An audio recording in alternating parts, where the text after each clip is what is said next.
All right, so we got Perturabo and the importance of kindness, man. Shout out to everybody who's been watching the videos and subscribing to the channel. A lot of y'all actually been, recommending me to watch this video, so we're gonna check it out. I also got a GTA video coming later today as well, a GTA 6 video. That should be pretty cool. And then I got one more. Oh, I got a warhammer video coming right after this. So, yeah, make sure you guys subscribe to the channel, and make sure you guys follow my Twitter down below. Let's go. Hi. Yes, every chance I get, I'm going to be using the Perturabo face. I just think it's really funny. I'm Arthur, and this is part 3 in a 20-part series I am doing in-depth analyses of the Primarchs in order of the legions. Do you need to have seen the other parts to understand this one? No, but it would make me happy. I'm gonna keep it completely real. I don't really know too much about Perturabo. Yeah. Of all of the private conversations I've been having with other individuals in the Warhammer sphere, I do find that a common thing that comes up, especially in regards to Primarchs, is my opinion of Perturabo, and my opinions on his legion as well. Okay. As I tend to have complex feelings about the two of them, and just their entire characterization throughout the fiction. There are a lot of things to learn with each of the Primarchs, and it's why I'm going to title each video with the same kind of format that you've been seeing so far, so you can all understand immediately the purpose of the video and what the most key feature of that character's backstory is. I feel the title for Perturabo could actually imply a lot more than what you would think. So what do I mean? Because Perturabo isn't exactly known for being a kind individual. He's actually rather known for being a bit of a meanie poo-poo head at the best of times. The book I'm going to be referencing for the majority of my points is going to be the Perturabo Primarch novel, because it actually covers a lot. Hey, I think, and maybe this is just me, but whatever. I think that, because I don't know, y'all lecture me, whatever. I think that Space Marine, like the actual video game, because that's how, that's how I got into, Warhammer, from the Space Marine series or whatever, or from the video game series, y'all. I think that there should be more Primarchs, or there should be Primarchs in the Space Marine games. That's what I think, y'all. I know this is random for me to just say, but I just saw Primarchs and I immediately thought, wait a minute, there should actually be Primarchs in the Space Marine game. I understand that, we got some well-known characters already in the Space Marine game, but at the same time, bro, I mean, I would love to see Vulcan, in the Space Marine game, but maybe that's just me. Games Workshop, if y'all take my idea, I want 60%, no lie. A lot of the topics I find are most important for him. So a good example as to how much of a meanie poo-poo head he is, in that specific book, a messenger came to tell him that Olympia, the planet, had rebelled, which was his home planet if you're unfamiliar with it. So when he heard about it, he picked up the man and just started squeezing him by the shoulders until you had a nice glass of man juice on the floor, right? Bro, Perturabo, bro, you have now been awarded with the school threat certificate, badge, whatever you want to call it, bro. You are now officially, you are a certified crash out. You are a certified crash out. You belong in the straitjacket, bro. You belong in a full white room, bro, for 50 hours, bro. You bro, a Mr. Beast challenge, bro. You are a school menace. So you telling me you telling me that the messenger, the guy that told you, hey, bro, your entire planet went crazy, skadoosh, it's ruined, done. You telling me you just gave him a bear hug of Doomerson? You telling me you just picked bro up, hugged him, and all of a sudden, all we see is fruit punch? This is what we're doing? This is what we're doing in 2025? I can't believe that. Underneath him. The man just crushed him into a pile of goo. It was gross. Yeah, apparently he had never heard about not shooting the messenger, but I digress. Before I get into my thoughts on Perturabo, I just want to thank my channel members for supporting me with... Facts, bro. Shout out to my channel members too, bro. Hey, listen, I try to... First of all, man... Oh, bro, these looks nice down here. Wow, bro, I can't wait to add my own custom emotes and stuff like that, because I think right now people only have the the default star. Shout out to all my members, man. If you want to become a member of the channel, I made the prices really cheap, bro, hella cheap. I didn't try to tax y'all or whatever. I would never do that, yo. I think mine's is actually what, 190. Is it mine? I think mine's 199. I think for the lowest one. I think. Actually, no. Hey, he didn't actually do too. Hey, he nice, y'all. I'm gonna keep it real. Yo, Mr. 40K Boons, bro, he nice, y'all. 299. What's it? CA? What's that? Canada? Yo, what's Canada's currency called? your help. I Oh, is am it like a Canadian dollar or something like that? able to do this as a job. I have so Facts. much actual fun doing these videos. So if you want to Facts. support me as well as gain access to additional content, then become a channel member. Ain't that crazy, man? How like we get to just sit here and like, that's crazy how like because it's not just me, y'all, it's y'all too. How we get to sit here, y'all, and check out new video games and check out Warhammer lore, and we get paid from it.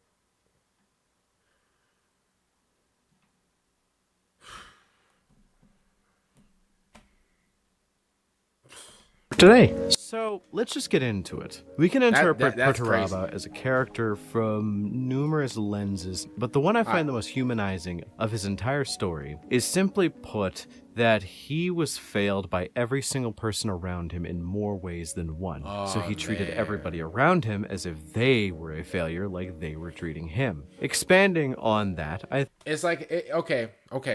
I can already see where this is about to go. So basically, this is like a perfect like villain like origin story, y'all. How like growing up, they grew up in a horrible household or whatever. And I'm gonna keep it real. Obviously, bro, I've known people like that in real life, where bro they grew up in a horrible household. Everybody in their life never came through for them and stuff like that.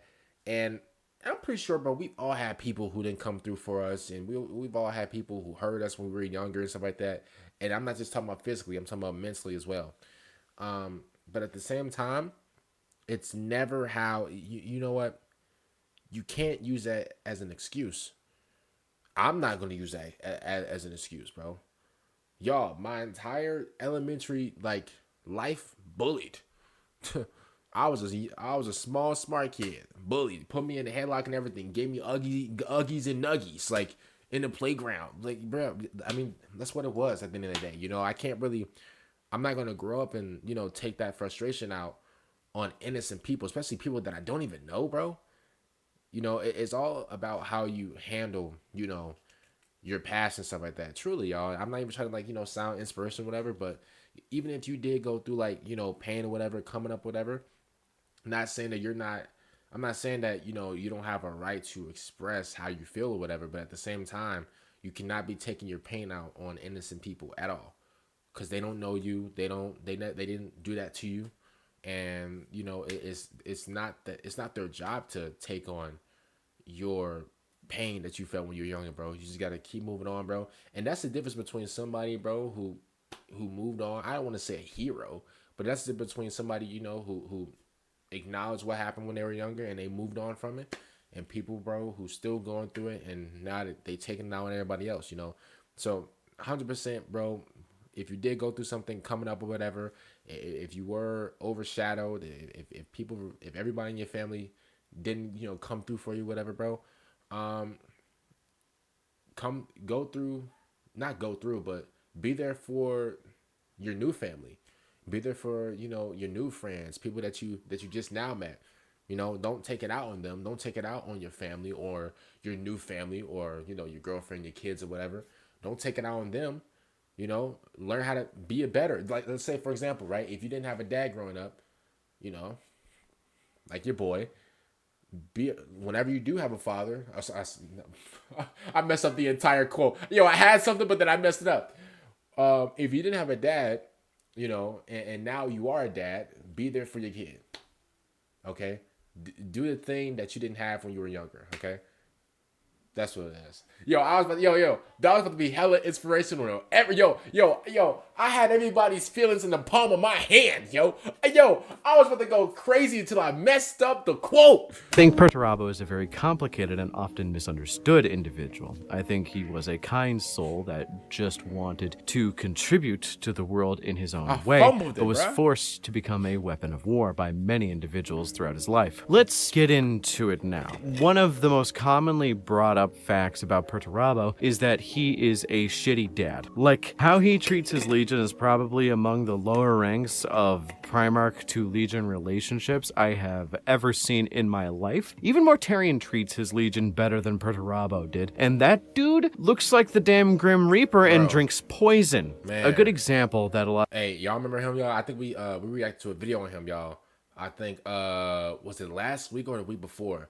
Yeah, y'all. What did I call him?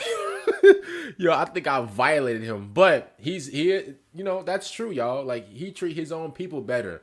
And he looks absolutely disgusting. Like he looks crazy.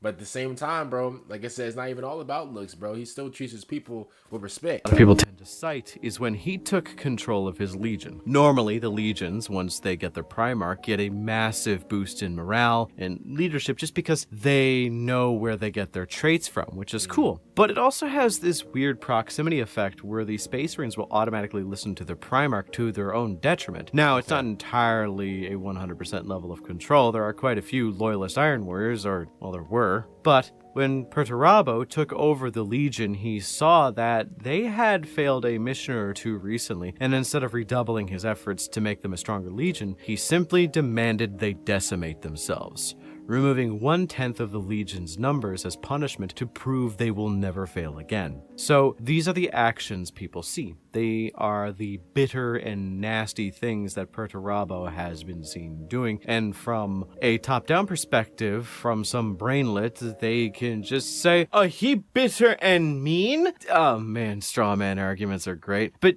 people tend to see this and make the conclusion that he's just a mean, bitter man for the sake of being a mean, bitter person. And loosely they can see that it was a product of his upbringing, but I very rarely see the argument brought up that there is a significant portion of reasoning behind why he does what he does, and it's a lot more tragic and a lot more sad than it is just being frustrated with an angry little man. I can guarantee you it wasn't just he was born this way, baby. Because I find the Primarchs are very much a mixture of nature versus nurture, but nurture does tend to play a bigger part. Perturabo expects the world around him to perform within a set boundary that is both logical and optimal. Because as a child, when he grew up on Olympia, that is the doctrine that he was set to live under. He was given set rules to operate under, and as long as he performed to the best of his abilities and succeeded at them, which he always did because he was a Primarch, he would be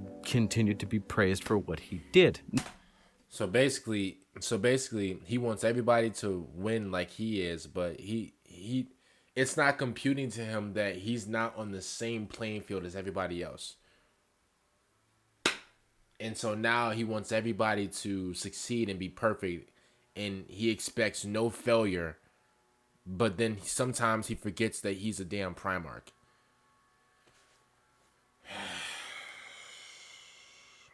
Bro, that's like LeBron James expecting us to drop 30 in an NBA game.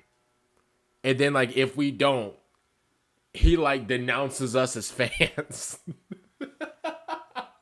Yo, that's like LeBron. That's like LeBron walking up to one of his fans and be like, "Yo, go drop 30." And if you don't, you're not even allowed to even like you're not even allowed to even call yourself a LeBron James fan. And before y'all even say, well, LeBron is human and you're human as well. Yeah, but at the same time, nobody practiced basketball as long as LeBron James. Nobody is 6'8". Nobody is naturally gifted at basketball. I don't think people understand. See, here's the thing, right? A lot of people are good at different things. A lot of people are naturally good at different things. And when you got like a lot of these NBA players, a lot of these NBA players, yes, they put in the work and yes, they put in everything, but a lot of these NBA players had talent. A lot of these NBA players were born with the talent. It was a God-given talent. I don't know if y'all know that. Just like some people, how they can draw. Bro, they're born with a God-given talent to draw. Now, for me, I can go to school and try to learn how to draw, but there's some people, bro, who never went to school. There's some people who just draw, just to draw. That's a natural gift that was given to you. So at the end of the day, bro, listen, bro's a Primarch, and he's expecting everybody else to succeed on his level. Brother, you're not everybody. You're not a human, buddy. You're not a human. You're not one of us, okay? I don't want to, be corny and say, oh, I guess you could say he's not like us. Like, I don't want to be corny and say that, even though I just said it. But, like, bro, it's true. Yo, Perturabo, you're not like them, bro. You are a Primarch. You're supposed to be good at everything you do. That's the whole point of your like existence. You're supposed to be the top guy. Of course, you're not gonna fail in the most simple things to you. And then he over here crashing out, telling his crew members to go ahead and like, are you serious? Now, let's not confuse praise with kindness, but we're getting ahead of ourselves. He was used by his adoptive dad, the tyrant of Locos, was shown an almost cold indifference outside of that praise for his fact of just being a Primarch. His needs were only met on the basis of something you would show off as a great treasure. Perturabo was seen by his father as nothing more than a tool for war and conquest once he was of age. But here's the part I find most interesting, and that's that in Perturabo's free time, he actually spent most of his time making advancements in agricultural equipment, things to improve the lives of others around him. See, he had a few Primarch powers that separated him from his brothers, which a lot of Primarchs tend to have multiple, but the one I tend to focus on is, simply put, he can look at most things and immediately know how to make them better in some way, shape, or form. Now, it depends on the situation, because better is often not really defined by any strict means, but he would Basically more advanced, I'm guessing. Like he can look at something and be like, okay, well, this could be better, in the sense of like it's like more advanced. I'm guessing that's like, what do you mean? often try to improve tilling machines, tractors, to help move grains better, and so on and so forth. But his adoptive father kept moving him to focus more on war efforts, and eventually that was all he was going to work on until, well, now. Which is a bit of a tragedy. It mirrors a lot of personal accounts of artists growing up in restrictive households that had their parents say that they can't work on this specific project. You need to learn how to be an engineer or a doctor or some shit, when you secretly just wanted to paint or maybe even just raise chickens or some shit. I don't know. But there is one individual that is incredibly important in his story, and it was the only person in his life to ever treat him with unbidden affection. His mom? There wasn't a back and forth in the same sense that he had with his stepdad and every other general that he ended up working with, where he would provide his services and they would provide him with praise. The only person who showed him kindness without any strings attached was his adoptive sister. Shit.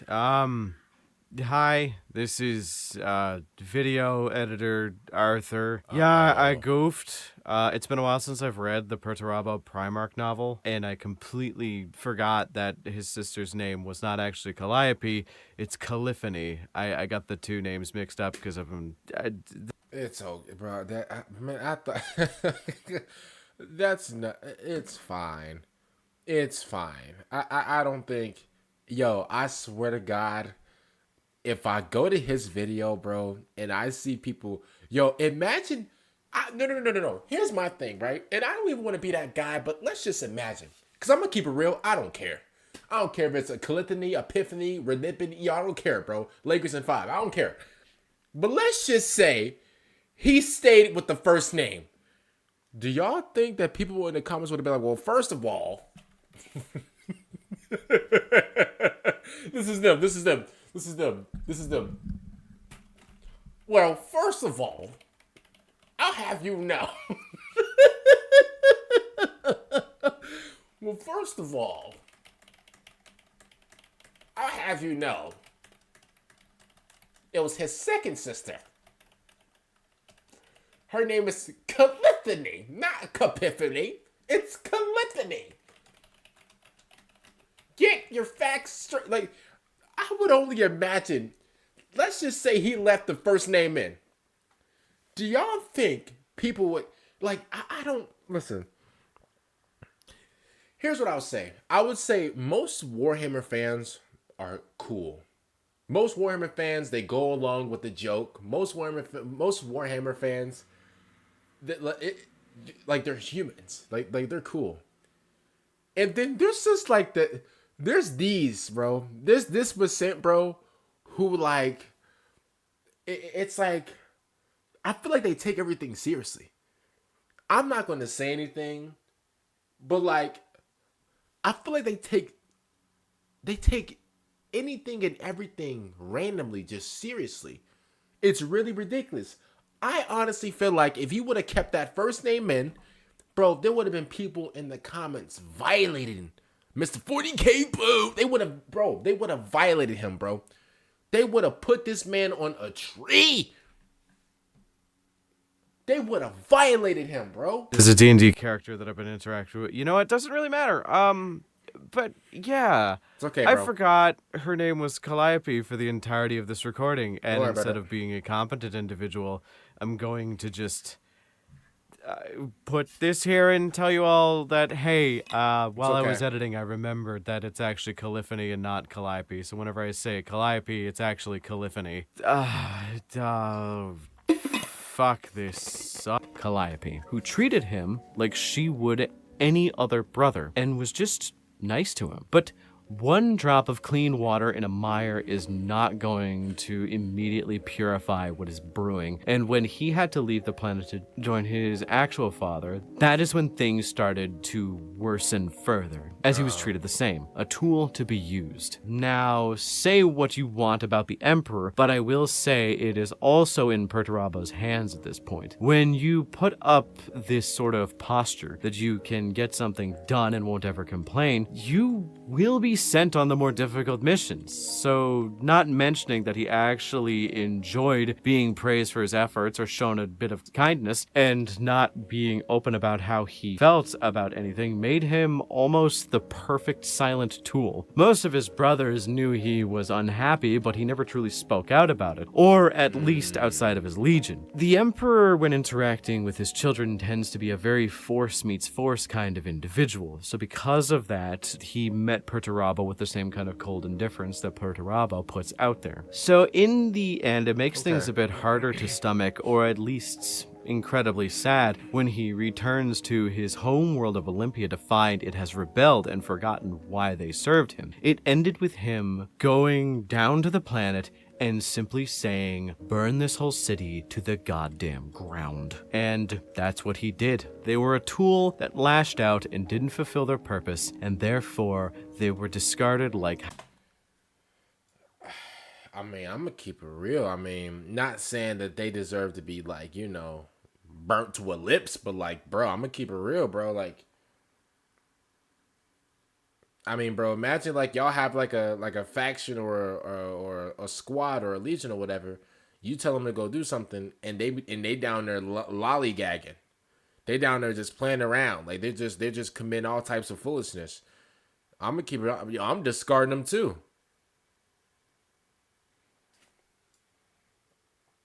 Like now, am I saying that I would, go crazy and do that to him? No, like I think I would just leave him. But like, there's no nah. I mean, is he?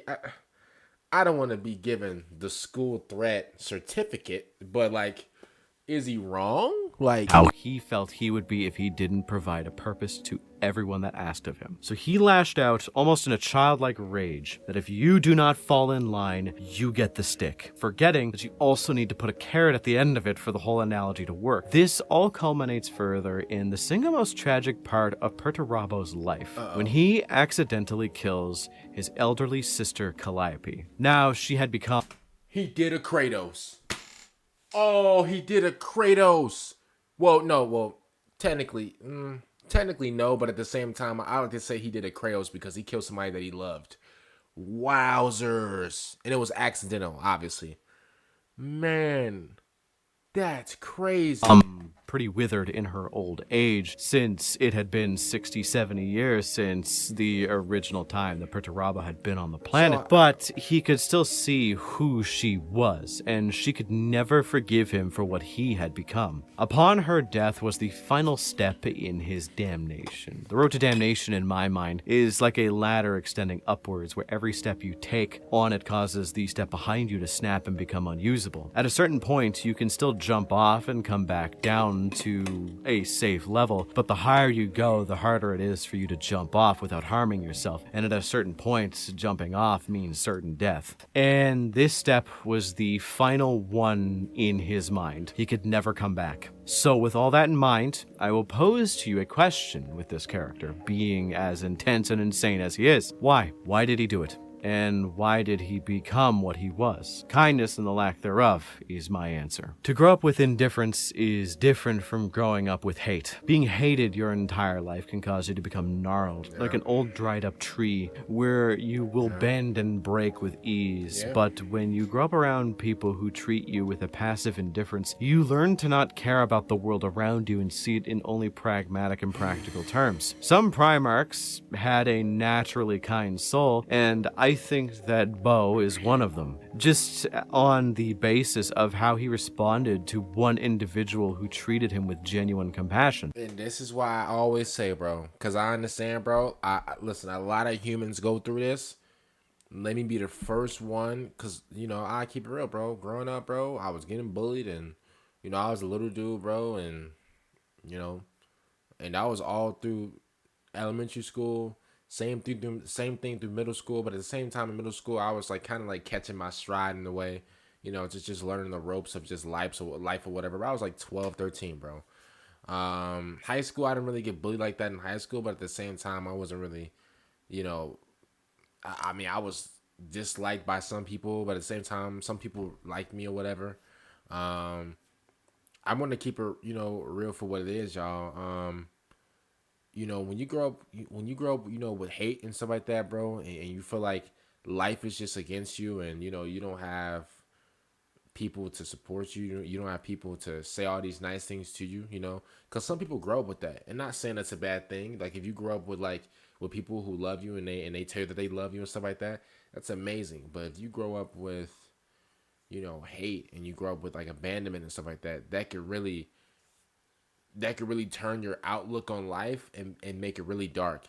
My advice, what I would say as advice, y'all, give it to God, bro. Truly, bro. Give it to God. I know it's hard or whatever, bro, but give it to God, bro. Because at the end of the day, in my opinion, he was the only one that can take it away, bro. Truly. He is the only one that can take it away in the snap of a finger, bro. Real life, bro. I've seen it happen. It happened to me. And I'm glad that I gave it to God, while I'm young, and I'm not out here breaking nobody's heart or whatever just because I feel angry at the world, and I'm just glad that, and also, bro, I'm glad that, that I stayed myself. I'm surprised that I stayed, being nice to people after things that I've been through, so what I want to say is, man, make sure y'all, let God have it, bro. For real. Let God have it. He got you. Let him have all your pain, bro. Cry it out to him. Do whatever you got. I don't want the video to get all dark and deep and stuff like that, y'all. But, coming from somebody, y'all, who grew up, going through some things, coming up, y'all, let God have it, bro. For real.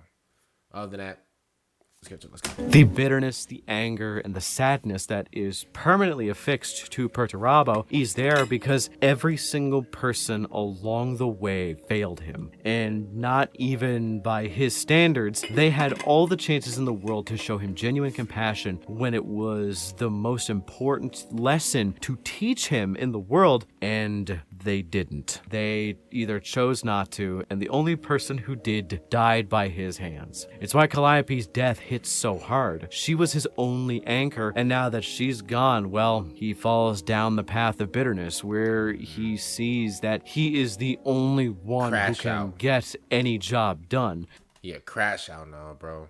He lost all sense of meaning, bro. Crash out material, bro. And y'all, there's people like this in real life, y'all, who lost somebody that they really love, bro, who really love them, and they're crashing out on everybody, bro. Like, for real, like, bro, certified just straight jacket, bro. Certified platinum straight jacket menaces, bro. Like, it's crazy. Which, when in close proximity to Fulgrim,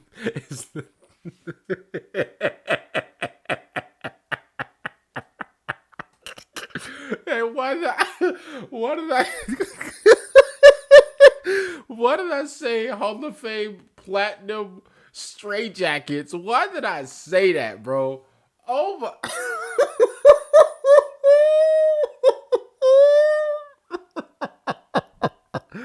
Yo, what's wrong with me, man? What?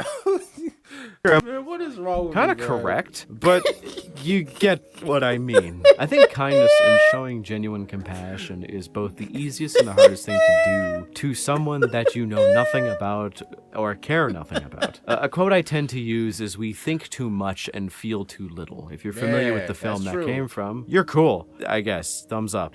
But the quote is especially applicable for those we deem as nothing more than a tool, or even someone that we dislike. We tend to find it really easy to latch on negative emotions to individuals that we find it socially acceptable to dislike. So the social standard for someone like Perturabo, who is known for being a grumpy curmudgeon, who's known for Yeah. being a bitter man, who will do any job you give him, but also complain about it the entire time, makes it a bit of a self-perpetuating cycle where people will treat him like he is that, and therefore he continues to act like that. I find there is a point to be made about how we treat people we don't like, or treat people we see as having permission to treat like we don't like them. And I'm not here to make that point. I just think that it is easier to be kind than it is to be horrible to people. Because if you do not treat people kindly and you treat them with passive indifference at best and kind of a malevolence at worst.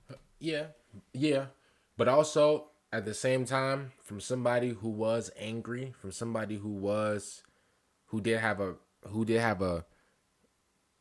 negative mindset, but at the same time, I was always smiling for some reason. I don't know how. I don't know how. Sometimes I was happy, sometimes I was whatever. Man, sometimes it's hard to be kind when this is gone, bro. When your heart is not in the right place right now, when your head's not in the right place, it's hard to be kind, bro. And I'm not saying that's an excuse at all. I'm not saying that, because I was never rude to anybody that I've ever met in my life. As my first ever encounter with somebody, I was never rude to nobody. You know, because I think I'm a living proof of that, y'all. Like, I grew up, you know, bro. Like I said again, bro. I didn't grow up in the best situation, y'all. Um, I'm gonna keep it real, bro. I never was negative to anybody. I would never rude to anybody. I always had compassion for people. Always. I don't care if you even had more money than me. Whatever, bro. I was always compassionate to anybody. So I'm not gonna sit here and say that's an excuse. But at the same time, he's right though. It is way easier, just genuinely, it is way easier to be kind. I feel like it's just, that's like that's our natural feeling though. I feel like that's a human like natural feeling is kindness. Of course, like it feels better. It should feel better. It should be easier. It should be easier, you know, to be kind to somebody rather than, you know, being mad at somebody, you know. And most of all, and most of the time, you know, when somebody isn't kind to you, when somebody does give you a dirty look, when somebody does look at you a certain way, it's not really because of who you are. It's because of what they're going through. Okay, don't ever like if you're walking like downtown in your city, right? And because this happened to me, if you're walking downtown in your city and there's people, you know, you say hi to somebody, they don't respond. You say hi to this person, they say hi back. You say hi to this person, they're looking at you crazy and they're looking at you up and down or whatever, like you didn't like you committed like a whole murder or whatever.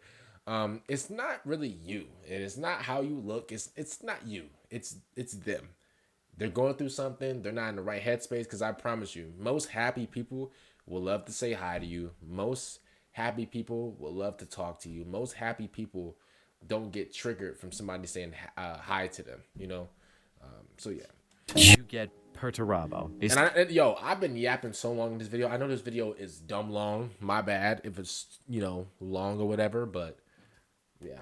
self-perpetuating cycle, people treating him like garbage, people not seeing the hurt he has, and thus he keeps treating people like garbage himself. He just needed to be proven wrong once, shown that kindness and civility was the proper way of treating people, but he never was. And now he never will be, because if you aren't familiar, Perturabo, Peter Turbo, the man, the myth, the big sad himself has ascended to demonhood and is angry forever at everyone. I relate to Perturabo, at least on the apathy thing, not the demon thing. That'd be rad, but no. suck, Yeah, but me whatever. too. Because I moved around a lot as a kid, as my parents tried to find work to sustain their lifestyles as well as mine and my sister's. So when you show up and have obvious psychological problems like I did in childhood, it's easy for people to treat you like garbage, simply seeing that you're kind of the outlier, and I was someone who acted out a lot like Perturabo, and no one ever really saw the reason behind it. Now, I don't blame them for it. That's why I relate to Perturabo, where I can see the cycle of apathy and just indignance that comes with his existence, and I relate to that specific part. I don't think I'm alone on that. I think there's a lot of people who can relate to growing up different, growing up weird in a world around them where people don't exactly hate them or show them any kind of malice, but just ignore them and feel left by the wayside. I think that is one of the most emblematic things to describe Perturabo as a whole, and that's what people tend to describe him as. He is bitter, hard to be around, but incredibly competent, and I have so many friends that are like that. They grew up socially awkward. They grew up with this kind of inability to acquiesce to social norms that made it so that it was hard for them to fit in, and they grew up jaded and bitter because of it, which kind of loops back to that analogy that I was giving before, where it can be both incredibly difficult and incredibly easy to be kind. But I am not here to tell you what you are supposed to do. I am just here to tell you my perspective on Perturabo and how I relate to him as a person. But what do you think about Perturabo? Shout to Mr. 40K Boons. I keep it real, man. I don't know what's going on with me, man. I'll keep it real, man. I don't hate Perturabo anymore, bro. After learning about his story, bro, learning about how he came up and stuff like that, I don't hate the dude. Now, is he still a school threat? Is he still, does he still have, does he still have the crash out license? Yes. Should he, be in a straitjacket in Arkham City? Yes. But do I hate the guy anymore? No, I don't hate him anymore. As a matter of fact, I kind of understand him, man. It's a shame that he's a demon guy now. I mean, now he's officially a full-time straitjacket crash out. But other than that, comment down below, man.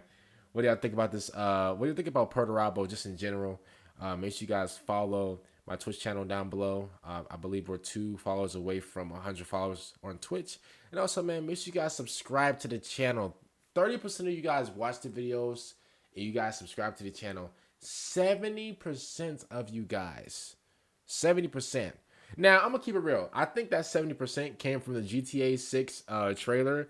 Because a lot of people, watch the trailer and stuff like that. First of all, shout out to y'all for that support. That was crazy. A lot of y'all actually subscribed from that video as well. But 70% of y'all watch multiple videos. Yeah, I see it. Y'all watch multiple videos and y'all like these videos, but you're not subscribing to the channel. Yo, do you really want to get this 5 knuckle shuffle, yo? Subscribe to the channel, yo. On the road to 9,000 subscribers. I'm going to see y'all later. Next time out. Peace out.